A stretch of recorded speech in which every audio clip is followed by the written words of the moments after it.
তোমরা সকলেই জানো কেটিএম অ্যাডভেঞ্চার 390 খুবই একটা ফেমাস বাইক, কিন্তু সেই বাইকেরও যে চ্যাচিস ভাঙতে পারে এটা জাস্ট দেখে আমি আজ অবাক হয়ে গেলাম।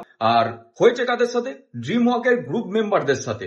তো আমি এখন রয়েছি পানাগড় বাইপাসে, আর এখানে যে আমাদের ইন্ডিয়ান অয়েলের যে পেট্রোল পাম্পটা রয়েছে সেখানে যে বাইক সার্ভিসিং রয়েছে স্পিড ফোর্সের, তো সেখানে এক দাদার সাথে আমার পরিচয় হলো। সেই দাদা আজকে লেহ লাদাখ থেকে বাড়ি ফিরছিল এবং গতকাল রাতে তার সাথে একটা অ্যাক্সিডেন্ট হয়ে যায়। তো সেই অ্যাক্সিডেন্টটা কি হয়েছে তোমাদেরকে ভিডিওতে দেখাচ্ছি। যে একটা কেটিএম অ্যাডভেঞ্চার 390 নিয়ে সেই দাদার চ্যাচিসটা ভেঙে গেছে গতকাল রাত্রে একটা গাড্ডায় পড়ে। তো একটা গুড লাক হচ্ছে যে একদম সার্ভিস সেন্টারের ঠিক সামনেই হয়েছে, যার জন্য কোনো এমন কিছু তাকে কষ্ট রাত্রেবেলায় পেতে হয়নি। শুধু তাই নয়, গাড়িটার যেহেতু সার্ভিসিং আজকে হলো, আজকে আমি রাত্রেবেলায় এখন এসেছিলাম আমার গাড়িটা ওয়াশ করাতে, তো এখানে এসে সেই দাদার সাথে আমার পরিচয় হলো। তো সেই দাদার সাথে একটু কথা বলবো। দাদা নমস্কার। নমস্কার। তো গতকাল রাত্রে তোমার এক্সপিরিয়েন্সটা একটু বলো। ভয়ানক। প্রথম কথাই হলো ভয়ানক, কারণ আমরা প্রায় শ্রীনগর থেকে, মানে প্রথমেই হয়তো দেখতে পাবে তোমরা যে ড্রিম ওয়াককে যদি ফলো করো, যে স্পিতি, লাদাখ, কাশ্মীর করে আমরা ব্যাক করছিলাম। ওদের চণ্ডীগড় থেকে ট্রেনের টিকিট কনফার্ম হয়েছিল, আমাদের কোনো কারণে ট্রেনের টিকিট ক্যান্সেল হয়ে গেছিল। তো ক্যান্সেল হয়ে যাওয়ার দরুন আমরা ঠিক করি যে শ্রীনগর থেকে কলকাতা, মানে কাশ্মীর টু কলকাতা ডাইরেক্ট করবো, যেটা আজ অব্দি কেউ ট্রাই নেয়নি। মানে ট্রাই নেওয়াটা বোকামো, সেটা এখন এসে ফিল করছি আমরা। কারণ একটা মানুষের শরীর তো, এটা মেশিন না যে চলবে চলবে। বাইক একটা মেশিন চলতে পারে, কিন্তু মানুষের শরীর না ঘুমালে চলে না। সেই জায়গায় আমরা কন্টিনিউ চালিয়ে প্রায় 2300 কত সামথিং কিলোমিটার হতে পারে। তো সেই জায়গায় দাঁড়িয়ে আমরা চলে এসেছি। আমরা এখন এই পানাগড়ে ঢুকবো কালকে। পানাগড়ের সামনে আমি সবাইকে বলতে চাই, যারা মানে বাইক কমিউনিটি রাইডাররা আছে, যে তোমরা তো এই রোড দিয়ে অনেকেই যাতায়াত করে, তাই না? অনেকেই যাতায়াত করে। তোমরা যারা দিল্লি ধরো, এই রাস্তাটাই ধরতে হবে, আর এছাড়া অপশন নেই। তোমরা আরেকটা অপশন আছে খড়গপুর হয়ে, কিন্তু এই রাস্তাটা যেহেতু শর্টকাট, এই রাস্তাটাই সবাই ধরে। এই রাস্তাটা ভালো হয়েছে, কিন্তু মাঝে মাঝে এখন এত পটল হয়ে গেছে, মানে সেই হোলগুলো ঠিক কুয়োর মতো সাইজে পরিণত হয়েছে। আমার গাড়ি কালকে ছিল প্রায় 115, 115 প্লাস।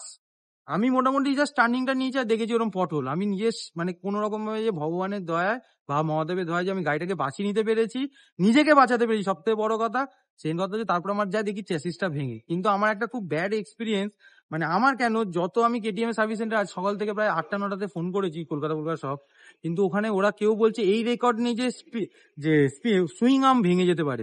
আমার সুইং আর্ম মেনলি বাদিকে যেদিকে থাকে ওদিকে ব্রোক হয়ে গেছিল, সেটা ভেঙে যেতে আজকে খুব কপাল করে এই গ্যারেজটা আছে, গ্যারেজটা একটু দেখিয়ে দাও। এই দাদাদের স্পিড ফোর্স, যেটা আমাদের রয়েছে পানাগড় বাইপাসে ইন্ডিয়ান অয়েলের পাম্পের সাথে।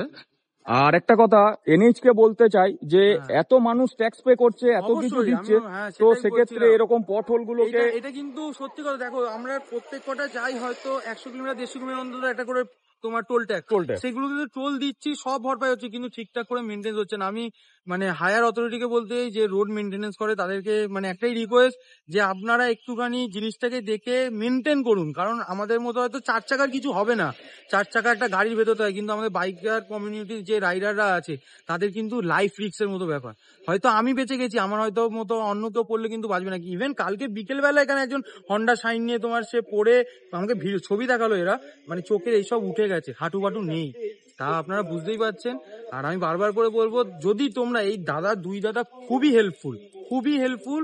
এই যদি তোমাদের কোনো বাইকের প্রবলেম হয়, পানাগড় বাইপাসের পাশে এখানে নিশ্চিন্তে এসো, সারা রাত খোলা থাকে, এখানে থাকে। তুমি এনার সাথে কন্ট্যাক্ট করে যে কোনো ভাবে সার্ভিস পেয়ে যাবে, খুব ভালো ব্যবহার। তবে এই দাদার সাথে আমার পরিচয় হলো, দাদা অলরেডি 125 নিয়ে উত্তরাখণ্ড রাইড করেছে। আমি তো ভীষণ ভাবে ইন্সপায়ার, যে মানে আমাদের হাই সিসি চালিয়ে এরকম একটা মাথায় অনেকেরই আসে যে হাই সিসি ছাড়া পাহাড়ে যাওয়া যায় না, কিন্তু এইখানটা মেন।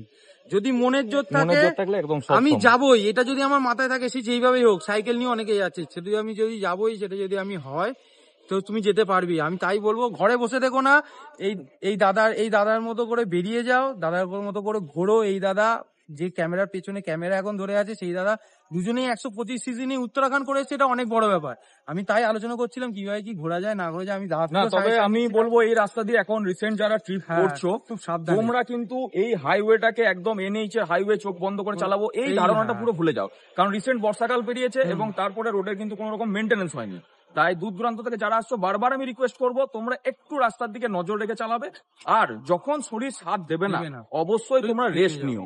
যে আমাকে আজকে এত কিলোমিটার চালাতে হবে, ওনার রেকর্ড আছে, তার রেকর্ড আছে, আমাকে ভাঙতে হবে, এই ভ্রান্ত ধারণা থেকে দূরে থাকো। রাইডার কমিউনিটিকে সেফ বানাও, আর অবশ্যই তোমরা রাইডিং গিয়ার, হেলমেট এগুলো তো অবশ্যই ইউজ অবশ্যই, করছো অবশ্যই। এবং আরো বেশি পরিমাণে ইউজ করো, কারণ তোমার জীবনের দাম তোমার কাছেই সব থেকে বেশি, বাকি মানুষের কাছে কিন্তু অনেক কম। এটা একটা জিনিস সবসময় মাথায় রাখবে। একটা জিনিস সবসময় মাথায় রাখতে, আমার পেছনে আমার পরিবারটা আছে।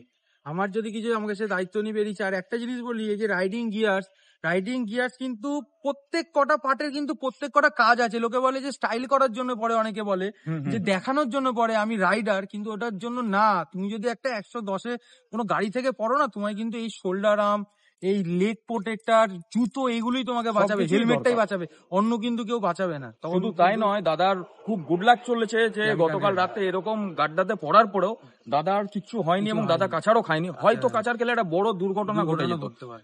গত 1 মাস ধরে দাদা রাইডে ছিল এবং যে আমাদের ড্রিম ওয়াক চ্যানেল রয়েছে তারই পার্টনার। তো খুব ভালো লাগলো দেখে না, এবং না, দাদাকেও বলবো বলবো খুব ভালো লেগেছে। কোনোদিন চেষ্টা করবো নিশ্চয়ই একসাথে রাইড করার। হ্যাঁ, তো অবশ্যই অবশ্যই বাইকার কমিউনিটিটাকে আমি খালি একটাই রিকোয়েস্ট করবো, বাইকার কমিউনিটিটাকে বাড়াও, রাইডার কমিউনিটি যেটা আছে, যেন আমাদের ওয়েস্ট বেঙ্গলে সবাই মিলে, আমি চাই কি সবাই মিলে যাতে যত সবাই আছে একটা বড় মিট আপ হোক। একদম কারণ সবাই অনেকের মাথায় চিন্তা ভাবনা আছে যে এরা বেরায়, এরা তো ফুটানি করতে বেরায়, বাবার পয়সা আছে, গাড়ি নিয়ে দেখাতে বেরায়, কিন্তু না, এই যে মনের ইচ্ছাটা আমাদের পূর্ণ হয় না, এটা হয়তো আমরা ভাষায় প্রকাশ করতে পারি না। একটু লাজুক ভাবটা ছেড়ে একটু ফ্রেশ মাইন্ডে কথা হ্যাঁ, বলতে হবে। বেরায় কথা বলতে হবে। আর দাদার ফোন নাম্বার আমি অবশ্যই নিয়ে হ্যাঁ, রাখবো হ্যাঁ। এবং ভবিষ্যতে দাদার সাথে যোগাযোগ করে নিশ্চয়ই কোনো না কোনো ট্রিপে আমাদেরকে দেখতে পাবে হয়তো একসাথে।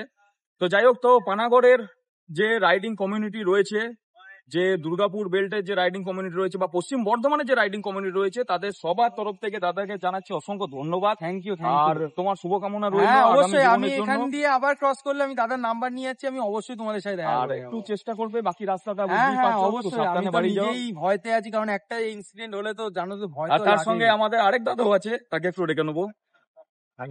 তোমার নামটা দাদা? আমার সৌভিক দাস। সৌভিক দাস। এই দাদাও এই একই কমিউনিটির সাথে বিলং করছে এবং এই দাদা রয়েছে ফিস্টম, সুজুকি ফিস্টম। তো ওনার কিছু হয়নি, তো এই দাদা পুরোপুরি সেফ আছে। তো যাই হোক, প্রথমে মনে হয় তুমি ছিলে, তাই তো? হ্যাঁ। প্রথমে এই দাদা থাকার কারণে দুর্ঘটনাটা এই দাদার সাথেই ঘটেছে। এবং এই দাদারও একটা ইউটিউব চ্যানেল রয়েছে, চ্যানেল নামটা একটু বলে দাও। Ride with Sherpa.